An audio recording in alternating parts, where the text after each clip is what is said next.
This episode of Scandal Water contains adult themes and descriptions of violence. It is not intended for all audiences. Listener discretion is advised. Welcome to Scandal Water, where the tea is hot and the conversation lively. Your hosts, Candy And Ashley will discuss a peculiar story somehow related to the entertainment industry. This podcast might not change the world, but it just might satisfy your thirst for an intriguing tale. Oh, it's that time of day. Tune in and hear what the ladies say. It's time to bend your ear when the silver screen appears. Stories about the stage and screen and everything in between.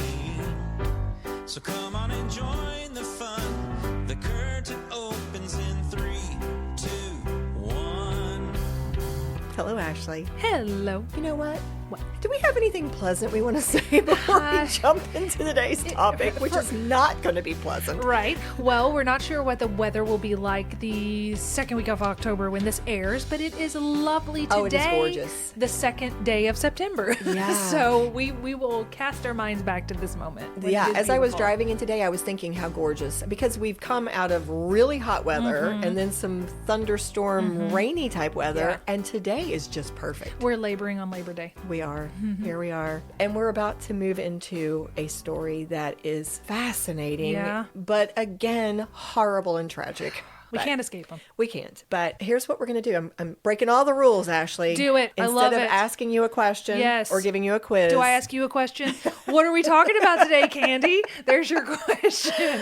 Well, how about I let you know by sharing an incident. This is how I'm going to start. Okay. All right. In March of 1987, a 44-year-old man named John Powell died in Drake Memorial Hospital in Ohio. John had been in a very serious motorcycle accident that nearly killed him. But prior to that, John had been a very strong, outgoing man. His daughter, Brianne Ragusa, has now written a book called Met the End about her dad. And one of the things that she remembers about him is this. This is something that was from her book. My dad was cool. He rode motorcycles. He had a bevy of friends who would go camping on weekends and go to the Daytona bike show once a year. So he was this strong, active guy who was in this terrible accident, and for a while it seemed touch and go. In fact, for quite some time it looked bad.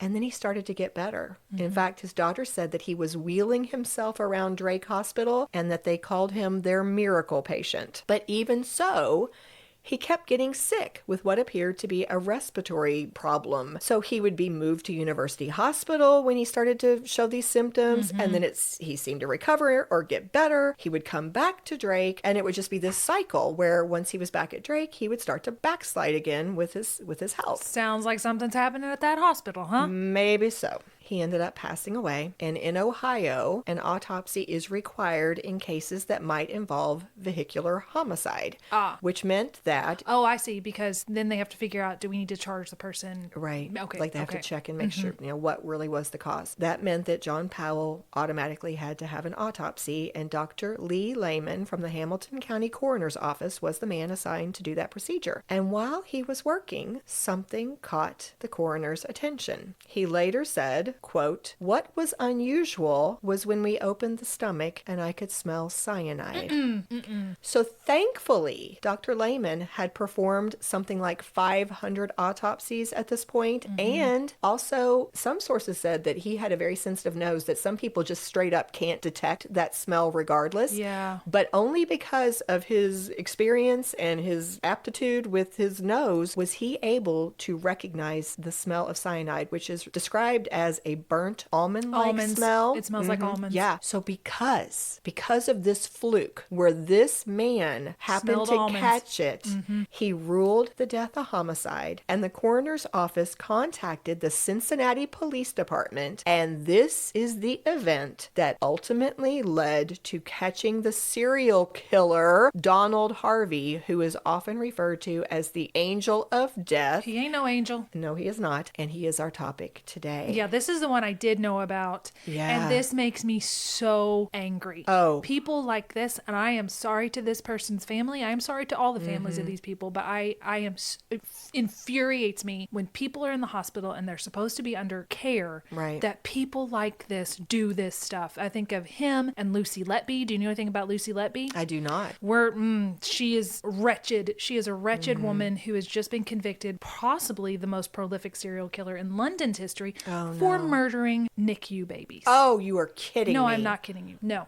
Well, you can look her up later. We're not going to waste any more breath talking about her. Horrid woman. And it also reminds me of The Good Doctor that I saw on Netflix. I can't remember that guy's name, Charlie something. But you go, what happened in your head that makes you this kind just of heinous, person? just unbelievable. So I'm already in a bad mood about this guy. Yeah. Well, I will tell you that going into this research, I didn't remember his name. I didn't even remember that he had a Kentucky connection, but I was aware that there was somebody out there who had done these horrible things and who was referred to, I thought he was referred to as the Angel of Mercy. No, he was referred to as the Angel of Death. But there were so many surprises that came at me as I was doing this and found out just how despicable this man was. 100%. Rather than go back to the beginning, I actually need to finish the story I started first. No. Okay. I don't know. I wanted to ask you what you knew. So that was all perfect. This gets better and better, okay? In terms of serendipity, I guess would be the word. So remember, it was only because of this serendipitous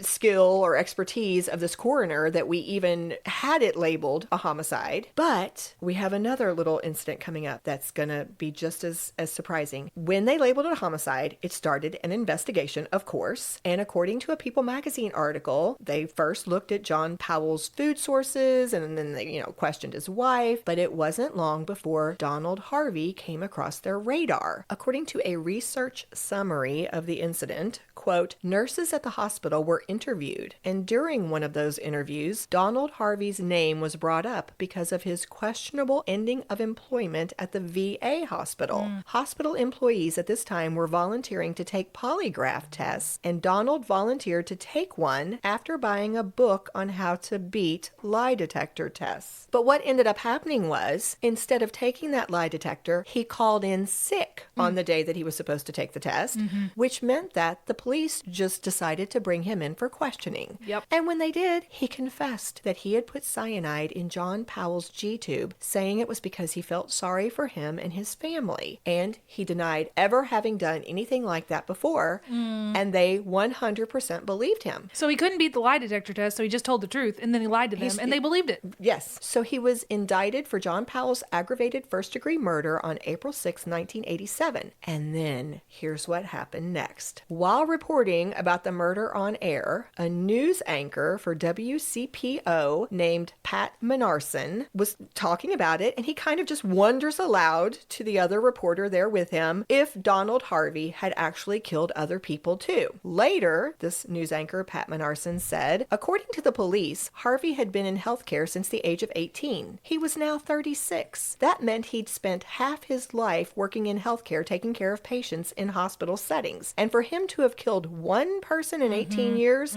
suddenly, after caring for others for all that time, just didn't compute with me. And it turned out his hunch was right. So he says this on air. Less than a week later, he gets a call at the newsroom from a nurse who worked at Drake Hospital. And he says later that the nurse told him, we think there were others and we need you to do something. Whoa. So the anchor said that she told him a lot of patients had died on the ward that she worked on with Donald Harvey. And she didn't want to give her own name. She was scared, but she did offer the names of about 7 or 8 patients he should check into who had died while Donald Harvey was working that ward. So Pat said he told her she could call him at his house if she wanted to talk more, she needed privacy, and not long went by before she did call him. But this time there was another nurse on the line with her, and they now had 13 names they wanted him to check into. And they also shared that they had been suspicious for quite some time. They had actually taken their suspicions to different people in the hospital, people in supervisory positions, and they had been shut down. So they're afraid that they're going to lose their jobs or lose their licenses by talking to him. So they want to remain anonymous, but they want to solve this, right? Pat Menarson is all over this. One day while he's at work, he gets another call. And this time this nurse says, we're all at my house. There are 8 or 9 of us here who all work on the ward, who all feel the same way. He dropped everything. I think he was actually supposed to go on the air soon, and they covered him. Wow. And this is a big story. Huge. So he goes to that house and he met with that group, and basically this turns into his little group of like secret undercover agents. It was a mixture of both patients and employees, and they called themselves, like, jokingly, Menarson's Army. And they start like secretly finding things, records, details of names, and all. Like, one fella literally meets him out somewhere, and it was a patient who was in a wheelchair, and he'd hidden a file under his like legs in the wheelchair. Yes, I mean, it was crazy. So they're trying to find evidence, and as Pat said, they're trying to assemble a profile of Harvey. So once he felt like he had enough evidence to definitively connect Donald Harvey to these patients who had died on Harvey's ward at Drake Hospital, he actually went with these suspicions to Donald Harvey's attorney. And Donald Harvey's attorney was basically like, oh, come on, no, this isn't true. He just could not believe that his client would have done this. But he did say he would check into it and he would get back to Pat Menarson. And as the story goes, when the attorney met with his client, Donald, he said, I need to ask you flat out, have you killed anyone else? And Donald Harvey said, yes. What? He ended up confessing to multiple murders at Drake Memorial Hospital, which also, of course, put WCPO News on the map because they broke the story. They broke the story. That was his investigation, Pat Menarson's investigation, that was given credit for breaking this case wide open. I'm going to play just this tiny little clip. This is Pat Menarson introducing a news report on the channel back in 1987. Tonight, a special report on a 2.5-month Channel 9 investigation into the cause of a number of patient deaths at Drake. Our investigation reveals that these deaths occurred in the space of roughly 1 year. They're deaths that outside experts we've consulted believe could have been deliberate killing. The toll may run as high as 23. Can you believe that? No. In order to avoid the death penalty, Donald Harvey agreed to tell all the details about the murders he'd committed. He ended up giving a 12-hour confession, telling the detectives that he kept a list of his victims behind the mirror in his Middletown home. And here's the thing. He confessed to way more killings than they'd actually uncovered during their investigation. To give you the end of the story for now, but we're gonna be talking through all this here in a minute. Yeah. He was ultimately convicted of 36 murders and 1 intentional manslaughter and sentenced to something like 60 years in prison. But this man continued to talk and give interviews after his imprisonment, including an interview with Pat Menarson himself. Wow. And he would end up talking of even more murders he committed across other settings outside the hospital setting. And none of this would have come to light had More people would have been killed, no doubt. Yes. I mean, this talk about a prolific serial killer. Yeah. This man was the most heinous. He was just going at it. And had it not been for poor John Powell, and then that happenstance of smelling the almonds. Yes. And Pat Menarson making a comment on air that sparked this nurse to call him, none of this. Sounded like he was just discovered. ready to talk about it, though. That's the thing. Yeah, it does seem like he was ready to talk about it. His attorney, by the way, ends up writing a book later, and I should give his attorney credit because the part I did not tell you was that after his client confessed, he didn't break any of the rules, but he went back to Pat Menarson and said, you should keep digging. Good for him. Whew. So I started with the end. Okay. So let's take a break. Okay. And then when we come back, we'll talk about how all this happened. We love including listener voices in our episodes, and we're always looking for more. So tell us, where do you sip your scandal water? Do you catch up on the tea while folding your laundry? Sitting at your work desk? Working out at the gym? Let us know by sending in your shout out, telling us your first name, your hometown, and where you are or what you're doing when you listen to Scandal Water. And you just might hear a voice you recognize starting one of our upcoming episodes. Email your audio clip to scandalwaterpodcast@gmail.com. The voice memo app on your phone will work just fine. Cheers! And we're back. Oh my goodness, this story, it was just so hard to wrap my mind around. Mm-hmm. And it's especially disturbing that I know this has no association with us, but the fact that this happened, it started in Kentucky, does not make me happy. But well, here you go. Let's talk just briefly about what led to this. So Donald Harvey was born in Ohio actually, but his family moved to Booneville, Kentucky when he was just a baby. And he was reportedly a bright kid. He made A's and B's in school, but he dropped out in the ninth grade. Some sources speculating it was because he was bored, but others saying that it was likely due to bullying, because that was something that Donald would talk about in interviews later in his life after he was caught. He talked a lot about having trauma when he was young because his parents fought a lot. He said he was sexually abused by a neighbor, and he also did say that he was bullied because of his homosexuality.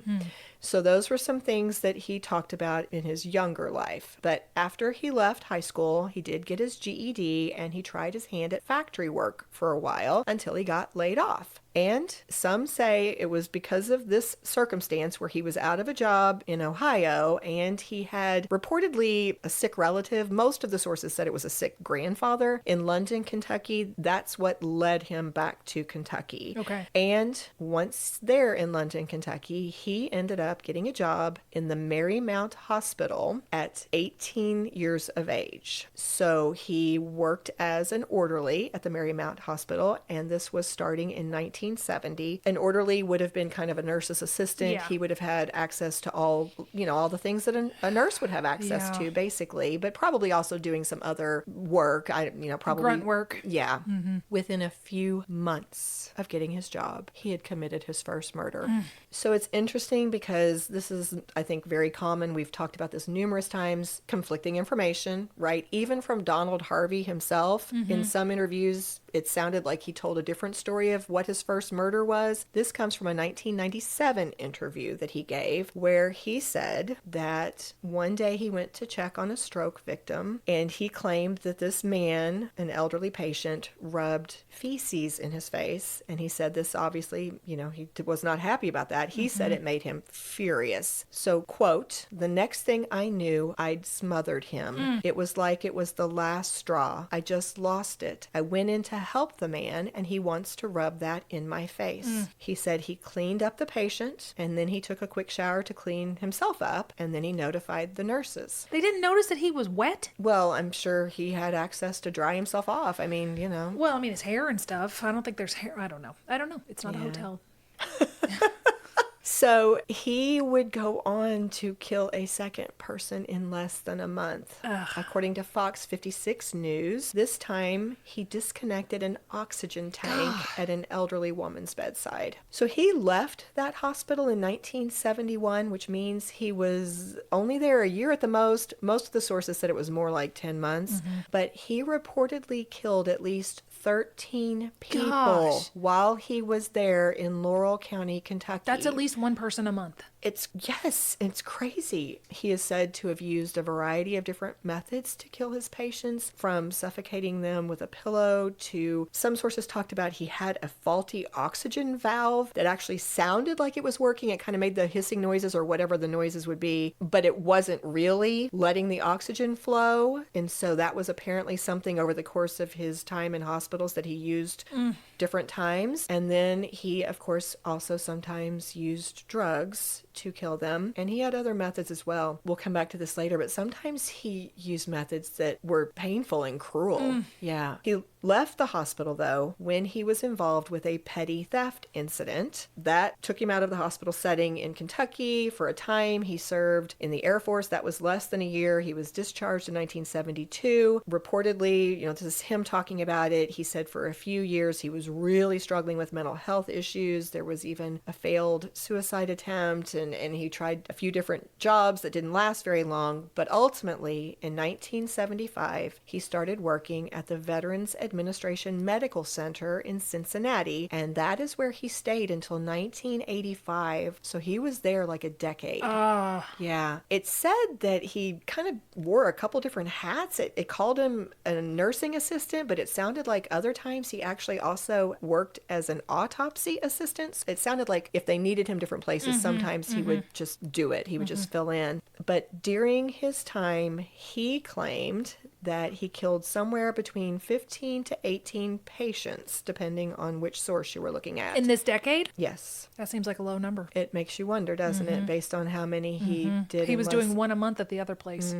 Again, he used some of the same methods that he had already employed at Marymount, but I saw mention specifically of what he did with some poisons here, like arsenic, cyanide, and rat poison, either putting it in food or their tubes, or sometimes injecting air into their veins. I know, just different things. But the incident that would lead to his leaving this place was when security guards searched his gym bag one day and found some disturbing items. Again, depending on your source, totally different items are listed. But what I saw most seemed to be things like mention of some stuff he had taken from the hospital, supplies like maybe needles, surgical scissors. Some mentioned things like tissue samples, things that came from patients. Yeah. Some sources mentioned a gun, and other sources said books on the occult. And that was something that he reportedly did admit to in some interviews, was that he did have an interest in the occult. So whatever it was in this gym bag, the hospital decided they wanted him gone. Yeah, they did. But they could not discipline him because they had not had probable cause to conduct the search.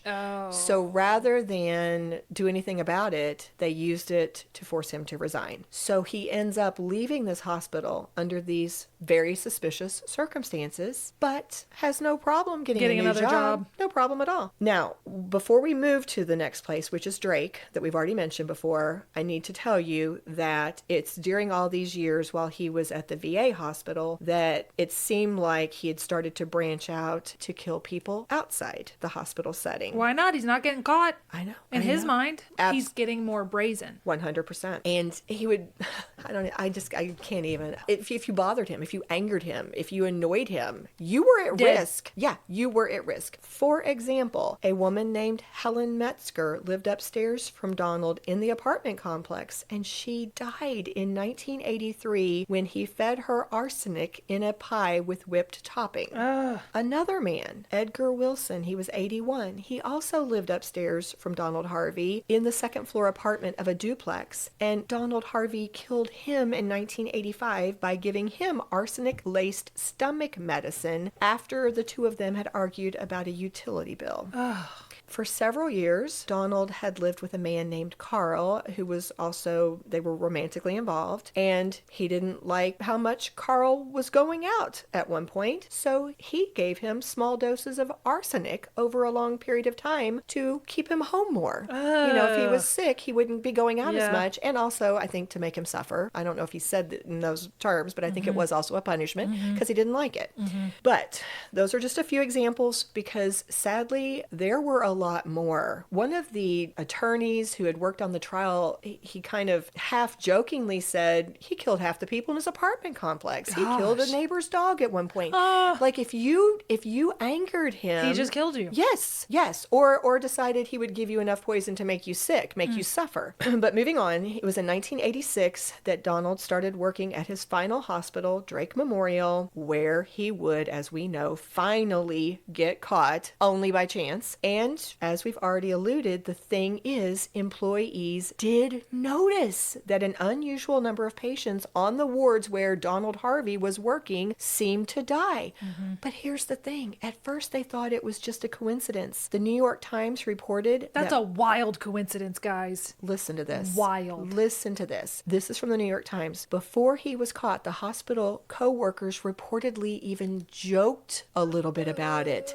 This is a quote from the paper. Mr. Harvey joined in the joking, and because his victims were old or in poor health, their deaths did not arouse much suspicion. He'd say, I got another one today, and everybody thought it was just a joke. No, that's not something you joke about. No, it is not. But at some point, the employees did stop joking and actually became concerned. As we know, that is when some of those nurses tried to express their concerns to people in those higher up positions Who did not listen. Well, think about it. Maybe this is more armchairy, but in the hospitals, in both the cases that I talked about at the top, the other people, they also were trying to warn the hospital. But at the hospital, if they admit this happened, then they're culpable. They can get sued. Right. So, right. Of course, they're going to say, oh, no, that didn't happen. They'll do Right. whatever they can. They'll dismiss them quietly, move them on to the next place, let the next hospital deal with them, rather than admit that they had something to do with this. Because Yeah. they didn't discipline him and admit that it was happening.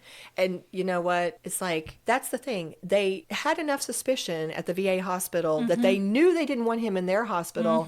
Couldn't they at least have set it up in some way that he could not just go on and do it somewhere else? I don't understand that at all. I have no understanding of that. But regardless, back into this timeline, reportedly, Donald Harvey's last murders occurred on March 7th, 1987. That's when he did give 44-year-old John Powell that cyanide in his gastric feeding tube, which is what led to his getting caught. On that same day, he also killed a woman named Hilda Lights, who was 82, by feeding her Dedicol through her gastric tube and also in her orange juice. I didn't know what Dedicol was. I may not even be pronouncing it correctly, so I looked it up. It's an adhesive remover. He would sometimes pour just chemicals. He would just use chemicals. This man, he really was cruel. So when he was caught, Donald Harvey's original story was that he only killed because he felt sorry for the patient. Lies. Right? Sorry. Or sometimes it was the patient's family, because it might have been that the patient was really out of it, but he felt so sorry for the family who was suffering. So those were his original stories. But even in his early confessions, and then, of course, as he continued to talk and give more interviews, it very quickly became clear that he would kill for any reason. He just liked killing. Right. I mean, sometimes, yes, maybe he might have thought a patient was struggling at certain points, but other times he straight up admitted it was just anger. And in a 1987 interview with the Cincinnati Enquirer's reporter David Wells, Donald Harvey said, "Some of those patients might have lasted a few more hours or a few more days, but they were all going to die. I know you think I played God, and I did." He liked the power of being able to decide who lived lives and and who died. died. Yeah. Not a single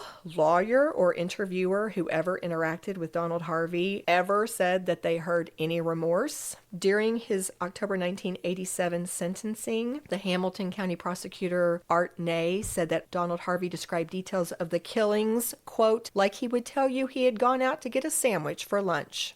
And a different lawyer involved in the case said, quote, he killed because he liked to kill. And I don't want to give you the details, but there were a few examples that were just so painful and cruel, what he did. For him to say that he was doing anything out of mercy, not for a split second. But I will mention that in addition to the methods I've already mentioned, something else he did, which was just, I don't know, it sounds bizarre to me, was he would find things like the virus HIV or hepatitis B, and I guess somehow get hold of that and then try to use that virus, putting it on people's food or using injections of that. It's like he kind of evolved, I think, in some of his methods as he went along. But regardless, when his crimes became public, he was dubbed the Angel of Death. Nobody knows to this day how many people he has actually killed because he gave different estimates at different times over the years. You have no way of knowing. I literally saw across different sources the numbers 50, 57, 70, and 87. We have no way of knowing. But in 2001, the Associated Press wrote an article listing the worst serial killers in the United States, and at that time, they ranked him as number one. I don't blame him. I'm not sure the exact circumstances. I'm assuming it's because he was high profile enough, but for whatever reason, John Douglas, the man associated with creating criminal profiling and the author of the book Mindhunter, said that he was involved with the Donald Harvey case when he was in the Bureau. So he was involved with it at some point. I would say because of if it's a Mindhunter thing, that would be a mind that you would want to delve into because of his just apathy and just doing it. I just like it. I'm just going to do it. Yeah. Well, we've already alluded to this, but I'll state it again. He did receive time in jail. He was sentenced to several life sentences, multiple life sentences, and was looking at something like 60 and had served about 30 of those when he was assaulted in his prison cell at the Toledo Correctional Institution in March of 2017. The attacker was a fellow inmate who beat him up so severely that Donald Harvey did end up dying from that beating on March 30th of 2017 at 64 years of age. Wow, and he'd been in prison since he was like mid-30s. Wow. Armchair psychologist. So that is the case of the angel of death, Ashley. And for our armchair, I thought I would just ask what we often ask each other. Yeah. What lesson can we learn from this? I feel like we either need to be more aware of when our loved one is in the hospital. I mean, I don't want to sound like I am blaming any of the family members because this man was wretched and horrible. And I don't know. I don't, there's not enough bad words to describe him, but to just be aware of who are the people that are waiting on your family? What are they being given? Be more, if it was myself, be more involved in their care. Question everything. And if they do pass away, be more proactive about what happened. Because who knows if this isn't happening again. I've already told you about 2 other people that are doing this in other parts of the country, or did, not actively doing, but did this in other parts of the country. They're not going to be the only ones. You know, this is still going to happen. There's nothing new under the sun. So just be diligent, watch out for each other. And if something does happen, don't let it go. If you have a weird feeling in your gut, don't let it go. You know, I totally agree with you. But honestly, even on a lesser scale, not thinking about this in the context of serial killers, but just in general, I think it's good advice to be an advocate when somebody is needing some serious care, because people make mistakes, even if they're not up to some foul play. When somebody's in the hospital, I personally have seen it, you know, with relatives of mine where people are tired or they make mistakes, and somebody was accidentally going to give a second dose of medicine to one of my relatives. In a different case, my sister, I've told you before, she has MS. She was in the hospital and the doctors did not realize she had that disease. And so I was the one who had to say, she takes this particular, maybe they knew she had it, but they didn't know she took a particular medicine. I'm the one who told them, this is a medicine that she takes, that she needs for that. They just didn't even have that information yet because of how things played out. All this to say, I think you're right. I think being an advocate, being very aware, staying on top of things, that's such smart advice in any situation, but definitely would have helped with something like this too. I think the biggest lesson for me, I go back to those nurses. The courage it took for them. I hope this is a different time, and I hope that the situation nowadays, this was, 40 years ago, I hope it's a lot better now. But either way, they were being threatened with, you could lose your job or you could lose your license, and they had the courage to do something about it regardless. Yes. And I just applaud them. I just have the utmost respect, and I'm also just I keep coming back to it, the serendipity. I'm just, this man, how many more people would have died had he not been caught just by happenstance? Right. So let's just say an appeal out there to all of our brave healthcare workers. If you have seen something, say something. Do something. Please. Well, that's a good way to end. So a cheers to our nurses. That's right. Who came forward. Cheers. Cheers. If you love what we do, please rate and review our show. Or you can become a supporter by making a donation through buymeacoffee.com/scandalwaterpod. Whether a single gift or a recurring monthly donation, it would go a long way towards supporting our work and allowing us to keep the tea brewing. At our website, www.scandalwaterpodcast.com, you can submit questions or your own story ideas, access our sources and show notes, see the merch we offer for sale, and more. You can join the Scandal Water community through our Scandal Water Podcast Facebook page or follow us on Instagram or TikTok at Scandal Water Podcast. This episode was executive produced by Candy Thomas, that's me, and Ashley Raymer Brown. That's me. It was researched and written by Candy Thomas and edited by Ashley Raymer Brown. A special thank you to Josh Martin, who wrote, composed, and performed the Scandal Water theme and other music. Matt C. Adams, who created the artwork, and Joshua Reith, who designed our website and provides ongoing technical support. As a reminder, this podcast is purely for entertainment purposes. The thoughts and opinions of the host during each episode of Scandal Water are their own and do not reflect the opinions of any future guests, advertisers, or clearly professional psychologists. Thanks for listening.